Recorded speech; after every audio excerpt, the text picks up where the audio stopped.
அன்பு நெஞ்சங்களே, அனைவரையும் இது தெரியுமா குட்டி கதை நிகழ்ச்சியில் வரவேற்கிறேன். இன்றைக்கி நம்ம தெரிஞ்சுக்க போகிறது ஒரு படிப்பினையான கதை. ஒரு யானைக்குட்டி ஒரு காட்டில் இருந்துச்சான். சரியான வாலாம், ரொம்ப அரகண்டான், ரொம்ப திமிரான். அதுக்கு எல்லாரையும் கஷ்டப்படுத்திக்கிட்டே இருந்துச்சான். அவங்க அம்மாவும் அப்பாவும் எவ்வளோ சொன்னாங்களே, இந்த மாதிரிலாம் யாரையும் கஷ்டப்படுத்தக்கூடாது, தப்புன்னு. ஆனால் அது சொன்ன பேச்சு கேட்கலையாம். மற்ற மிருகங்களுக்கு தொல்லை கொடுத்துக்கிட்டே இருந்ததாம். வளர வளர இன்னும் அதோடைய அட்டூழியமும் அட்டகாசமும் அதிகமாக போயிட்டு இருந்ததாம். எல்லா மிருகங்களும் அதை பார்த்தா பயந்து ஓட ஆரம்பிச்சிருச்சு. ஐயோ, என்ன இந்த யானை இந்த பாடுபடுத்துது நம்ம எல்லாரையும்னு.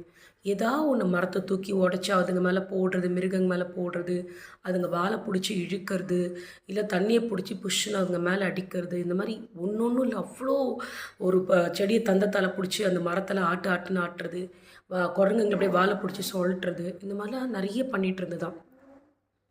எல்லா மிருகங்களும் அதை பார்த்து பயந்து ஓடிட்டு இருந்ததாம். அப்போது அதே காட்டில் ஒரு மரத்துக்கு கீழே நிறைய எறும்புங்க ஒரு குடும்பமாக வசிச்சுட்டு இருந்ததாம். அதுங்களுக்கு இந்த யானை பண்ணுற சேட்டையெல்லாம் பார்த்து செம்ம வெறுப்பாக இருந்ததாம். ஏன்னா இந்த யானை இவ்வளோ அட்டகாசம் அட்டூழியம் பண்ணுறது, யாராலும் அது கண்ட்ரோலே பண்ண முடியல அப்படின்னு சொல்லிட்டு ஒரு நாள் அதுங்க அப்படி வரிசையாக வந்து உணவுக்காக போயிட்டே இருக்கும்போது இந்த யானை அதை பார்த்துச்சான். என்ன பண்ணிச்சா, பக்கத்தில் இருந்து ஒரு குளத்துலேருந்து தண்ணியை எடுத்து புஷ்ஷுன்னு அதுங்க மேலே அடிச்சிச்சான். அப்போ அந்த எறும்பெல்லாம் சொல்லிச்சா, வேணாம் விளையாடாத, எங்களை எதுக்கு தொல்லை பண்ணுற, நாங்கள் எதாவது ஒன்று வந்து பண்ணோமான்னு. அப்படி தான் நான் பண்ணுவேன், அப்படி தான் நான் செய்வேன் அப்படின்ச்சான். மெதுவாக அந்த எறும்புங்க என்ன பண்ணிச்சா, கால் வழியாக அந்த யானை மேலே ஏறிச்சான். கிடுகிடுன்னு ஏறி போய் என்ன பண்ணிச்சா, அது காதை போய் கடிக்க ஆரம்பிச்சிச்சா. எல்லா எறும்புக்கும் சேர்ந்து ஐயோ ஐயோ ஐயோ இந்த யானை ஒரே கத்திக்கிட்டே இருந்துச்சா. என்னால் வலி தாங்க முடியலையே, என்னால் சொரிய முடியலையே, அந்த அரிப்பு நிற்கலையே, வலிக்குதே வலிக்குதேன்னு கத்திகிட்டே இருந்துச்சான். ஆனால் எறும்புக விடுற மாதிரி இல்லை. ஆனால் அதோடைய கத்தல் சத்தத்துக்கும் அலறல் சத்தத்துக்கும் எந்த மிருகமும் வந்து உதவி பண்ணவே இல்லையா. கடிச்சு கடிச்சு இதுக்கு வலி தாங்காமல் பயங்கரமாக அழ ஆரம்பிச்சிருச்சா. என்னால் முடியல, மன்னிச்சிடுங்க, இனிமேல் இந்த தப்பை பண்ண மாட்டேன், நான் இந்த தப்பை பண்ண மாட்டேன்.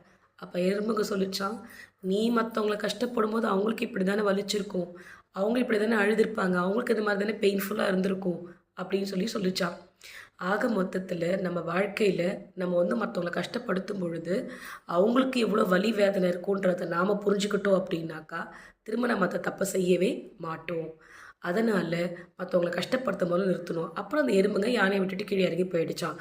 அன்னிலேருந்து யானைங்க யாருக்கும் எந்த தொல்லையும் கொடுக்காம, எந்த கஷ்டமும் அந்த யானை கொடுக்காம அமைதியாக இருந்துச்சான்.